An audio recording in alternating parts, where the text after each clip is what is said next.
I heard my daughter-in-law say they were taking me to a nursing home in Cuernavaca the next morning. I was barefoot in the hallway of my own house, holding my nightgown against my chest so I would not scream. It was 2 in the morning. The house in San Angel was silent, carrying the smell of old wood, damp bougainvillea, and cold coffee. That smell always reminded me of Roberto. My daughter-in-law was in the kitchen, speaking on the phone, convinced I was asleep. "Everything is ready, Mom," Gabriella whispered. "Chris already signed the preliminary papers. Tomorrow we will tell her we are only visiting a beautiful residence. Once she is there, the director knows how to handle difficult old ladies." Difficult old ladies. That was what she called me now.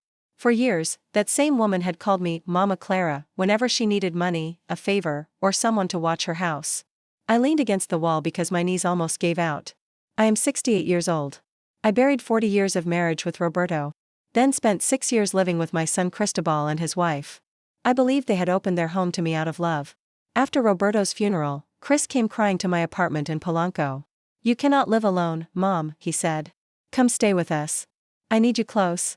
You are the only piece of dad I still have. And because love can make a mother foolish." I sold my apartment overlooking Lincoln Park and moved into the San Angel house. I thought it belonged to my son. I thought I was joining a family. The first months were sweet. Gabby made me coffee with cinnamon. Chris kissed my forehead at night. I cooked mole, noodle soup, and Roberto's favorite apple cake. I felt useful. I felt wanted. Then everything began to cool. First they started eating dinner late so I could rest earlier. Then, when friends came over, they asked me to stay in my room because the house looked more organized that way. Rest became a command dressed up as affection. "Rest, Mom. Do not clean, Mom. Do not go out, Mom. Do not talk so much, Mom." 3 weeks before that night, I discovered the first betrayal. A young man from a senior residence came to the door with brochures and intake forms. "I am here for the admission appointment for Mrs. Clara Montes de Oca," he said. I told him Gabriella was not home and closed the door before he could see me cry. Later, I found a folder hidden under a cushion. There was an application, medical language, and a letter from Chris. In that letter, my son wrote that I needed specialized care and that my presence was harming his marriage. It was a lie. I could cook, read, walk, and manage my own life. What they wanted was to move me out of the way. That morning at 2, Gabriella kept talking. "Once she is gone, we can remodel," she said. "Chris wants to sell some of the old lady's things. And there must be something left from the sale of her apartment. In the end, it will all be ours. He is her only child." Something broke inside me. But it was not my heart. It was the chain that had kept me obedient, grateful, and silent. I went back to my room without making a sound. I opened the metal box Roberto had left me and took out the red notebook that held our accounts. I had ignored it for years, trusting that I did not need anything as long as I lived with my son. But there they were, investments, funds, properties, bank accounts. More than 92 million pesos, built by Roberto and me over 40 years of work. Clinics, rental income, bonds, land. Money Chris did not know about because I had chosen to live simply. Money Gabriella had never imagined while treating me like a burden. I did not sleep before sunrise. I put on a navy blouse, my pearls, and the lipstick Roberto used to say brought my eyes back to life. Then I went downstairs for breakfast. Gabriella served avocado toast with a fake smile. "You look very well today, Mrs. Clara," she said. "I feel very well, dear," I answered. Chris cleared his throat. "Mom, we want to take you to see a place today. A beautiful residence. Just a look." I looked at him. My boy. My only biological child. The man who was about to hand me over like an old package. "All right," I said. Gabriella nearly dropped her cup. "All right?" "Yes. But I have a few errands first. I will see Rosa downtown. We can go tomorrow." I went upstairs for my purse, put the red notebook and my identification inside, and walked out the front door. Gabriella smiled because she still believed I was easy. "Have a good day," she said. I looked back from the doorway. "I promise you," I said, "it will be better than you can imagine." But I did not go to see Rosa first. I went to the private bank on Reforma, the place where Roberto and I had kept our whole life. The manager, Don Ricardo Salas, received me like a queen everyone had assumed was dead. "Dona Clara," he said, "it has been years since you came in personally. I need to know everything I have," I told him. Everything. For 1 hour, he showed me accounts, investments, rental income from 3 clinics, bonds, and real estate funds. The final number left me perfectly still, 92 million pesos, not including the house in San Angel. "Don Roberto always said you were the calm mind in the marriage," Ricardo said. "He earned, but you multiplied." Then he opened a drawer and gave me a sealed letter. Your husband asked me to give this to you if you ever came here alone and afraid. Roberto's handwriting broke me open. My Clara, if you are reading this, remember who you are. You are not a burden. You are the woman who built clinics when everyone said a nurse could not negotiate with banks. Forgive if you can, but never let anyone make you small. I cried in front of Ricardo. But I left that bank with a clean kind of fury. At 2 that afternoon, I went to see Franco Armenta, my husband's attorney for 25 years. I told him everything, the residence, the folder, Gabriella's words, and Chris's silence. Franco listened without interrupting. Then he said, "The San Angel house does not belong to your son." The air changed in the room. "What do you mean?" "It is held in a trust," Franco said. "Chris can live there only as long as you allow it. You are the real owner. Don Roberto created that protection in case anyone ever tried to push you out. My husband had protected me from the grave." Then came the second explosion. Patricia, Franco's investigator, opened a laptop. "Gabriella runs an account called Caring for My Mother-in-Law with Dementia," she said. "It has 78,000 followers. She posts photographs of you without permission and asks for donations for supposed treatments." My face appeared on the screen. It was a photo of me searching for my glasses. The caption said, "Another episode of confusion. The illness is progressing, but family love endures." "How much did she receive?" I asked. "Close to 300,000 pesos, Patricia said. Disgust rose in my throat. "They were building my prison online before they locked me in a residence." "I want a meeting," I said.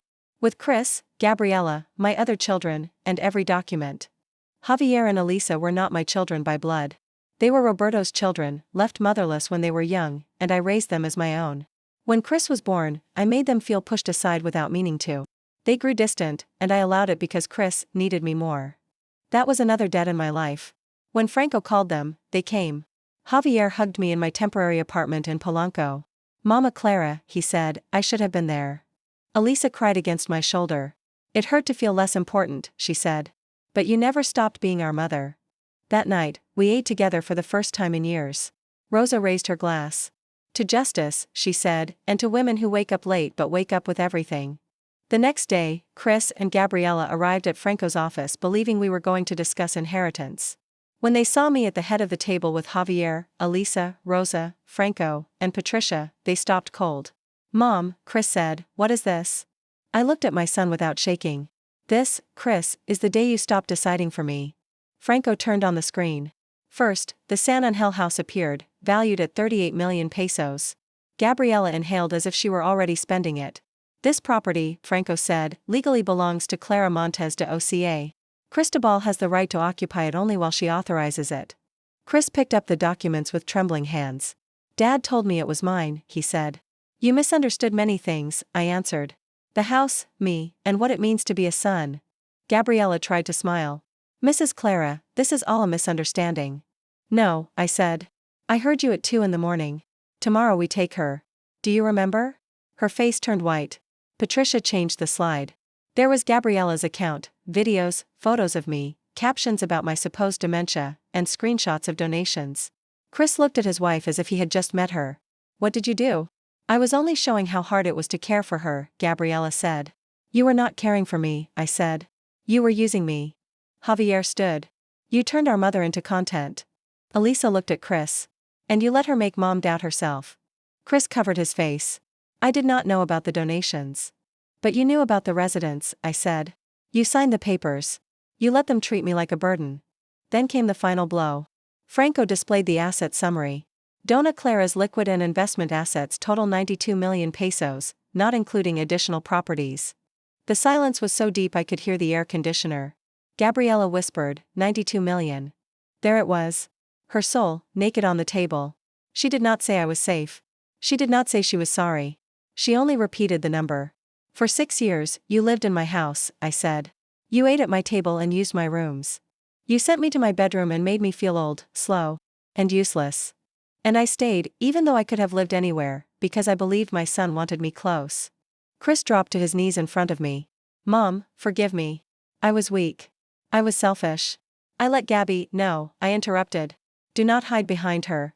You signed." He cried. "If I had known about the money, it would have been different." I looked at him for a long time. "That is the saddest part, son. It may be true." Then I placed 3 documents on the table. First, Gabriella will delete that account, return every donated peso, and publish an apology. If she refuses, we will file charges for fraud and unauthorized use of my image. Gabriella pressed her lips together, defeated. Second, you have 30 days to leave my house. I will pay 6 months of rent on a modest apartment. After that, you work.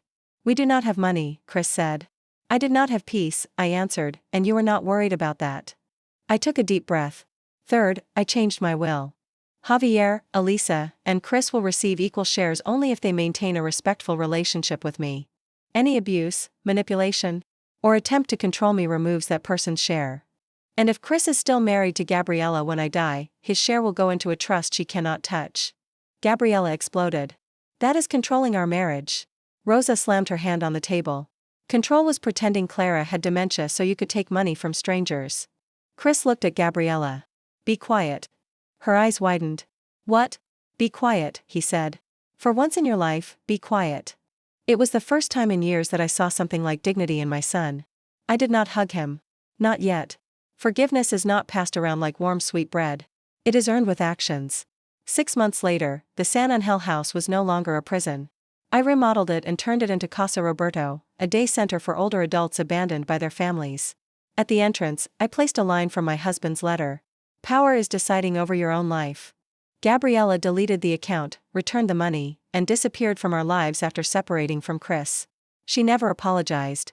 Some people would rather lose everything than admit who they are. Chris started therapy. At first, he went because I required it.